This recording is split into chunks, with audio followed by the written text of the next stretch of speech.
ആകാശവാണി.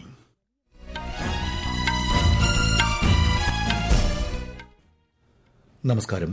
വാർത്തകൾ വായിക്കുന്നത് വിജേഷ്.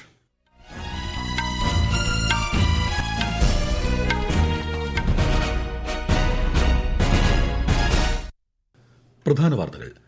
റിപ്പബ്ലിക് ദിനാഘോഷങ്ങളുടെ ഭാഗമായി ന്യൂഡൽഹിയിൽ നടക്കുന്ന ഭാരത് പർവിന്റെ സമാപന ചടങ്ങിൽ ഇന്ന് ഉപരാഷ്ട്രപതി CP രാധാകൃഷ്ണൻ മുഖ്യാതിഥിയാകും.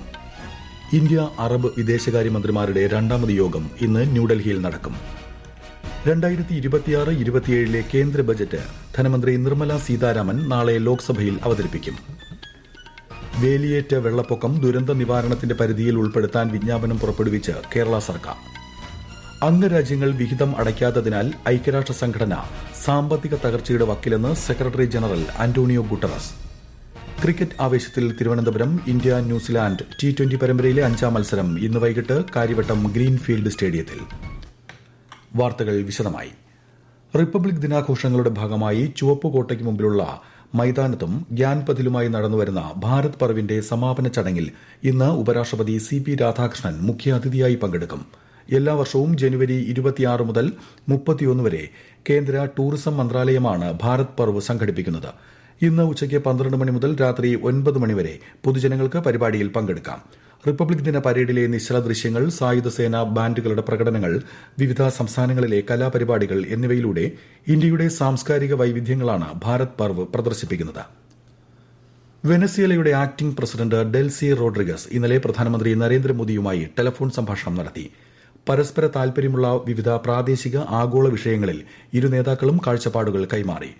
വ്യാപാരം, നിക്ഷേപം, ഊർജ്ജം, ഡിജിറ്റൽ സാങ്കേതികവിദ്യ, ആരോഗ്യം, കൃഷി എന്നിവ ഉൾപ്പെടെ എല്ലാ മേഖലകളിലും ഉഭയകക്ഷി പങ്കാളിത്തം കൂടുതൽ വികസിപ്പിക്കാൻ ഇരു നേതാക്കളും സമ്മതിച്ചതായി വിദേശകാര്യ മന്ത്രാലയം പ്രസ്താവനയിൽ പറഞ്ഞു. ഇന്ത്യ അറബ് വിദേശകാര്യമന്ത്രിമാരുടെ രണ്ടാമത് യോഗം ഇന്ന് ന്യൂഡൽഹിയിൽ നടക്കും. ഇന്ത്യയും UAEയും സംയുക്തമായി യോഗത്തിന് നേതൃത്വം നൽകും. അറബ് ലീഗ് അംഗരാജ്യങ്ങളുടെ വിദേശകാര്യമന്ത്രിമാരും അറബ് ലീഗ് സെക്രട്ടറി ജനറലും യോഗത്തിൽ പങ്കെടുക്കും. ഇന്ത്യ ആതിഥേയത്വം വഹിക്കുന്ന ആദ്യ ഇന്ത്യ അറബ് വിദേശകാര്യമന്ത്രിമാരുടെ യോഗമാണിത്. 22 അറബ് രാജ്യങ്ങളും ഇതിൽ പങ്കെടുക്കും.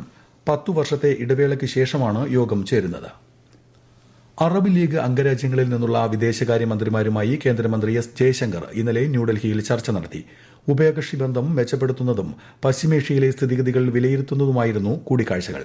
ഇന്ന് നടക്കുന്ന രണ്ടാമത് ഇന്ത്യ അറബ് ലീഗ് വിദേശകാര്യമന്ത്രിമാരുടെ യോഗത്തിന് മുന്നോടിയായാണ് ചർച്ച നടന്നത്. കൊമോറോസ്, ലിബിയ, സൊമാലിയ, പലസ്തീൻ എന്നീ രാജ്യങ്ങളിലെ വിദേശകാര്യമന്ത്രിമാരുമായി ഡോക്ടർ ജയശങ്കർ ചർച്ച നടത്തി. 2026-27 കേന്ദ്ര ബജറ്റ് ധനമന്ത്രി നിർമ്മല സീതാരാമൻ നാളെ ലോക്സഭയിൽ അവതരിപ്പിക്കും. ലോക്സഭയിൽ അവതരിപ്പിച്ചതിനു ശേഷം ബജറ്റിന്റെ പകർപ്പ് രാജ്യസഭയുടെ മേശപ്പുറത്ത് വയ്ക്കും. വിശദാംശങ്ങളിലേക്ക്. 2019 കേന്ദ്ര ധനമന്ത്രിയായി ചുമതലയേറ്റതിനു ശേഷം ശ്രീമതി സീതാരാമൻ തുടർച്ചയായി അവതരിപ്പിക്കുന്ന 9ാമത്തെ ബജറ്റാണിത്. നരേന്ദ്രമോദി സർക്കാരിന്റെ 3ാം ടേമിലെ 3ാമത്തെ ബജറ്റുമാണ്. പാർലമെന്റിൽ ബജറ്റ് പ്രസംഗം പൂർത്തിയായ ശേഷം മൊബൈൽ ആപ്പിലും വെബ്സൈറ്റിലും ബജറ്റ് രേഖകൾ ലഭ്യമാകും. കേന്ദ്ര ബജറ്റ് അവതരണത്തിന് ശേഷം രാജ്യത്തിന്റെ വിവിധ പ്രദേശങ്ങളിൽ നിന്നുള്ള 30ഓളം കോളേജ് വിദ്യാർത്ഥികളുമായി ധനമന്ത്രി സംവദിക്കും. കോളേജ് വിദ്യാർത്ഥികൾക്ക് ലോക്സഭാ ഗാലറിയിൽ നിന്ന് കേന്ദ്ര ബജറ്റിന്റെ തത്സമയ അവതരണം കാണാനുള്ള അവസരം ലഭിക്കും. ബജറ്റ് തയ്യാറാക്കുന്നതിന് മുൻപ് സാമ്പത്തിക വിദഗ്ധർ, ട്രേഡ് യൂണിയനുകൾ, വിദ്യാഭ്യാസം, ആരോഗ്യ മേഖല, MSME, വ്യാപാര സേവനങ്ങൾ, വ്യവസായ മേഖലകളിൽ നിന്നുള്ള വിദഗ്ധരും പ്രതിനിധികളുമായി ധനമന്ത്രി ബജറ്റിന് മുൻപുള്ള കൂടിയാലോചന നടത്തിയിരുന്നു. യുവാക്കൾ ഉൾപ്പെടെയുള്ള പൌരന്മാരിൽ നിന്ന് വിവിധ പ്ലാറ്റ്ഫോമുകളിലൂടെ വിവിധ നിർദ്ദേശങ്ങൾ തേടിയിട്ടുണ്ട്. News desk, Akashvani. 2026-27 കേന്ദ്ര ബജറ്റിന്റെ സ്കാൻ ചെയ്ത പകർപ്പ് ഒരു മെസഞ്ചർ ആപ്പിൽ ചോർന്നതായി സമൂഹമാധ്യമത്തിൽ പ്രചരിക്കുന്ന സന്ദേശം വ്യാജമാണെന്ന് കേന്ദ്ര സർക്കാർ. സന്ദേശം വ്യാജമാണെന്ന് പ്രസ് ഇൻഫർമേഷൻ ബ്യൂറോയുടെ ഫാക്ട് ചെക്ക് വിഭാഗം അറിയിച്ചു. പ്രചരിക്കുന്ന ചിത്രങ്ങളിലൊന്ന് 2025-26 കേന്ദ്ര ബജറ്റിന്റേതാണെന്നും ഇത് ഡിജിറ്റലായി എഡിറ്റ് ചെയ്തതാണെന്നും PIB അറിയിച്ചു. ഈ വാർത്തകൾ ആകാശവാണിയിൽ നിന്ന്.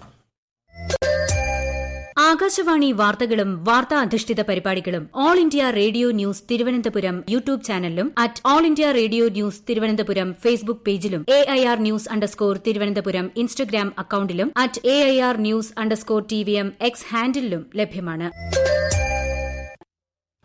ദക്ഷിണ ഭാരതത്തിന്റെ തലസ്ഥാനമായി കേരളം മാറുമെന്നും ആധ്യാത്മിക ശക്തിയാണ് അതിന്റെ പ്രധാന കാരണമെന്നും കേന്ദ്ര സഹമന്ത്രി സുരേഷ് ഗോപി പറഞ്ഞു.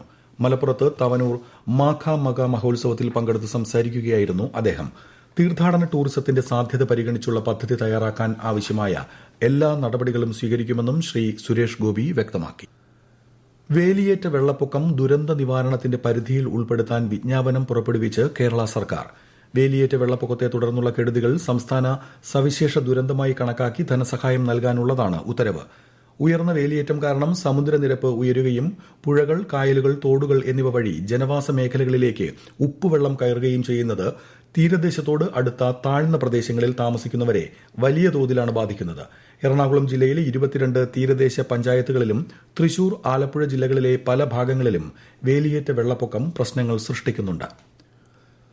കേരളത്തിൽ SIRന്റെ ഭാഗമായുള്ള കരട് വോട്ടർ പട്ടികയുമായി ബന്ധപ്പെട്ട അവകാശവാദങ്ങളും പരാതികളും സമർപ്പിക്കാനുള്ള സമയപരിധി ഇന്നലെ അവസാനിച്ചെങ്കിലും പൊതുജനങ്ങൾക്ക് തുടർന്നും അപേക്ഷകൾ സമർപ്പിക്കാമെന്ന് മുഖ്യ തെരഞ്ഞെടുപ്പ് ഓഫീസർ രത്തൻ യു കേൽക്കർ അറിയിച്ചു.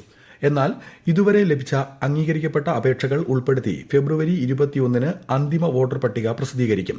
പിന്നീട് വരുന്ന അപേക്ഷകൾ ഇതിനുശേഷം മാത്രമേ തീർപ്പാക്കൂ എന്നും അദ്ദേഹം വ്യക്തമാക്കി. പശ്ചിമബംഗാളിലെ എല്ലാ ജില്ലകളിലും SIR നടപടിക്രമങ്ങൾ നിശ്ചിത സമയപരിധിക്കുള്ളിൽ പൂർത്തിയാക്കണമെന്ന് തെരഞ്ഞെടുപ്പ് കമ്മീഷൻ.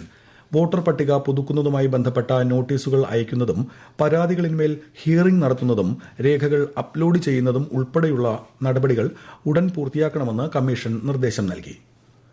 ഭരണസജീവതയും സമയബന്ധിതമായ പദ്ധതി നടപ്പാക്കലും ലക്ഷ്യമിട്ട് പ്രധാനമന്ത്രിയുടെ നേതൃത്വത്തിൽ പ്രവർത്തിക്കുന്ന പ്രഗതി സംരംഭം 50 യോഗങ്ങൾ വിജയകരമായി പൂർത്തിയാക്കി.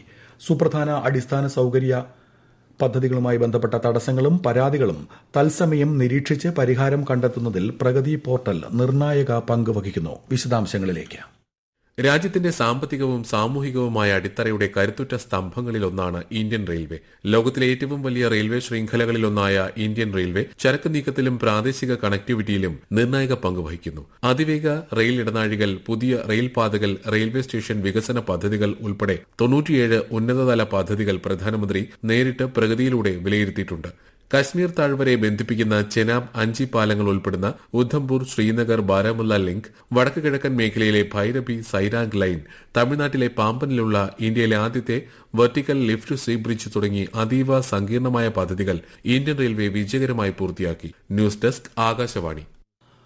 അംഗരാജ്യങ്ങൾ വിഹിതം അടയ്ക്കാത്തതിനാൽ ഐക്യരാഷ്ട്ര സംഘടന സാമ്പത്തിക തകർച്ചയുടെ വക്കിലാണെന്ന് UN secretary general Antonio Guterres. അംഗരാജ്യങ്ങൾക്ക് അയച്ച കത്തിലാണ് അദ്ദേഹം ആശങ്ക പങ്കുവച്ചത്. UNന്റെ പതിവ് പ്രവർത്തനങ്ങൾക്ക് ജൂലൈ മാസത്തോടെ പണം ഇല്ലാതാകുമെന്ന് ഗുട്ടറസ് പറഞ്ഞു. UNലേക്ക് ഏറ്റവും വലിയ സംഭാവന നൽകുന്ന രാജ്യമായ അമേരിക്ക കുടിശ്ശിക അടയ്ക്കാത്തതിനാലാണ് പ്രതിസന്ധി രൂക്ഷമായത്. നിലവിൽ $219 കോടി US അടയ്ക്കാനുണ്ട്. 2025 അവസാനിച്ചപ്പോൾ UN ബാധ്യത $156 കോടി ഉയർന്നു. $345 കോടി ബജറ്റ് കഴിഞ്ഞ ഡിസംബറിൽ ഏകകണ്ഠമായി അംഗീകരിച്ചിരുന്നു. വിഹിതം അടയ്ക്കുന്നത് ഗണ്യമായി മെച്ചപ്പെട്ടില്ലെങ്കിൽ ഇത് നിറവേറ്റാൻ കഴിയില്ലെന്ന് ഗുട്ടറസ് കത്തിൽ ചൂണ്ടിക്കാട്ടി. ഇന്ത്യ ന്യൂസിലാൻഡ് T20 പരമ്പരയിലെ 5ാം മത്സരം ഇന്ന് തിരുവനന്തപുരത്ത് നടക്കും. വൈകിട്ട് 7 മണിക്ക് കാര്യവട്ടം ഗ്രീൻഫീൽഡ് സ്റ്റേഡിയത്തിലാണ് പോരാട്ടം. മലയാളി താരം സഞ്ജു സാംസൺ ഇറങ്ങുന്നതിന്റെ ആവേശത്തിലാണ് കാര്യവട്ടത്തെത്തുന്ന ആരാധകർ. മത്സരത്തിന്റെ പശ്ചാത്തലത്തിൽ നഗരത്തിൽ സുരക്ഷാ സന്നാഹം ശക്തമാക്കി. ഉച്ചയ്ക്ക് 2 മണി മുതൽ രാത്രി 12 മണി വരെ നഗരത്തിൽ ഗതാഗത ക്രമീകരണങ്ങളും ഏർപ്പെടുത്തിയിട്ടുണ്ട്. വനിതാ പ്രീമിയർ ലീഗ് ക്രിക്കറ്റിൽ ഇന്നലെ രാത്രി നടന്ന മത്സരത്തിൽ ഗുജറാത്ത് ജയന്റ്സ് മുംബൈ ഇന്ത്യൻസിനെ 11 റൺസിന് പരാജയപ്പെടുത്തി. ഗുജറാത്ത് മുന്നോട്ട് വച്ച 168 റൺസ് വിജയലക്ഷ്യം പിന്തുടർന്ന മുംബൈ ഇന്ത്യൻസ് നിശ്ചിത 20 ഓവറിൽ 7 വിക്കറ്റ് നഷ്ടത്തിൽ 156 റൺസ് എടുത്തു.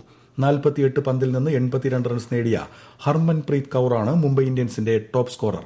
ടൂർണമെന്റിൽ ഇന്ന് മത്സരം ഇല്ല. ബാഡ്മിന്റണിൽ തായ്ലൻഡ് മാസ്റ്റേഴ്സ് സൂപ്പർ 300 ടൂർണമെന്റിൽ ഇന്ത്യയുടെ ദേവിക സിഹാഗ് സെമിഫൈനലിൽ.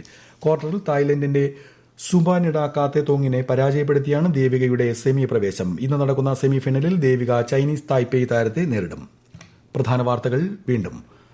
റിപ്പബ്ലിക് ദിനാഘോഷങ്ങളുടെ ഭാഗമായി ന്യൂഡൽഹിയിൽ നടക്കുന്ന ഭാരത് പർവിന്റെ സമാപന ചടങ്ങിൽ ഇന്ന് ഉപരാഷ്ട്രപതി CP രാധാകൃഷ്ണൻ മുഖ്യാതിഥിയാകും. ഇന്ത്യ അറബ് വിദേശകാര്യമന്ത്രിമാരുടെ 2ാമത് യോഗം ഇന്ന് ന്യൂഡൽഹിയിൽ നടക്കും.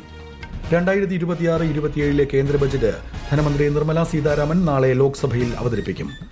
വേലിയേറ്റ വെള്ളപ്പൊക്കം ദുരന്ത നിവാരണത്തിന്റെ പരിധിയിൽ ഉൾപ്പെടുത്താൻ വിജ്ഞാപനം പുറപ്പെടുവിച്ച് കേരള സർക്കാർ. അംഗരാജ്യങ്ങൾ വിഹിതമടയ്ക്കാത്തതിനാൽ ഐക്യരാഷ്ട്ര സംഘടന സാമ്പത്തിക തകർച്ചയുടെ വക്കിലെന്ന് UN secretary general Antonio Guterres. Cricket ആവേശത്തിൽ തിരുവനന്തപുരം. ഇന്ത്യ ന്യൂസിലാൻഡ് T20 പരമ്പരയിലെ 5ാം മത്സരം ഇന്ന് വൈകിട്ട് കാര്യവട്ടം ഗ്രീൻഫീൽഡ് സ്റ്റേഡിയത്തിൽ.